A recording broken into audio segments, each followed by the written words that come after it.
नमस्कार. समता न्यूजमध्ये आपले स्वागत. अखेरीस दीर्घ प्रतीक्षेनंतर पुणे महानगरपालिकेने प्रारूप प्रभाग रचना जाहीर केली आहे. गेली काही महिने पुणे महानगरपालिकेच्या प्रभाग रचनेचे काम सुरू होते आणि सर्वच पक्षांसोबतच उत्सुक उमेदवारांची उत्कंठा वाढलेली होती आणि आता अखेरीस ती संपलेली आहे. काल संध्याकाळी म्हणजेच शुक्रवारी 22 ऑगस्टला महापालिका आयुक्त श्री नवल किशोर राम यांनी निवडणूक आयोगाने मान्यता दिल्यानंतर 2011च्या जनगणनेच्या नोंदणी ग्राह्य धरून प्रारूप प्रभाग रचना जाहीर केली आहे. पुण्याची एकूण लोकसंख्या आता 34,81,359 एवढी झालेली आहे. यामध्ये अनुसूचित जातींची लोकसंख्या 4,68,633 तर अनुसूचित जमातींची लोकसंख्या 40,687 एवढी झाली आहे.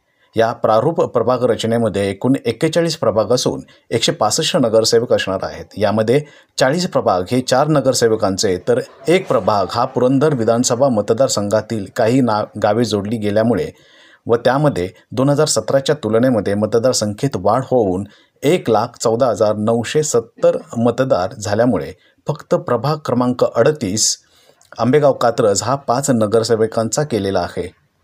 पुण्यातील मध्यवर्ती प्रभाग या मागील रचनेप्रमाणेच ठेवला असून उपनगरांमध्ये मोठे बदल झाल्याचे दिसून येत आहे. जाणकारांच्या मते महायुतीचे सरकार सत्तेत असल्याने तिन्ही पक्षांना पूरक रचना केली जाईल अशी अपेक्षा होती, परंतु प्रभाग रचनेत एकूण झालेले बदल पाहता प्रथमदर्शनी सर्वात जास्त फायदा हा भाजपा आणि त्या खालोखाल शिवसेनेला होणार असे दिसते. आता सर्व इच्छुक उमेदवारांची मोर्चे बांधणीला सुरुवात झाली असून पक्षाकडून अधिकृत उमेदवारी मिळावी यासाठी जय्यत तयारी सुरू केली असणार.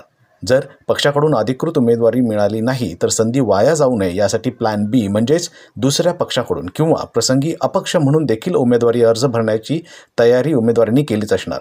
अशावेळी सर्व पक्षांनी इच्छुक उमेदवारांच्या आजपर्यंत केलेल्या एकूण समाजोपयोगी लोकहिताच्या कामाचा बायोडेटा मागवून घेऊन भविष्यामध्ये जास्तीत जास्त लोकहिताची कामे कशी केली जाणार याची ब्ल्यूप्रिंट घेऊनच त्यांना अधिकृत उमेदवारी द्यावी अशी सर्वसामान्य पुणेकरांची इच्छा आहे. भविष्यात सर्वसामान्य पुणेकरांची इच्छा पूर्ण होतीये की इच्छा अपूर्णच राहतीये हा येणारा काळच ठरवेल.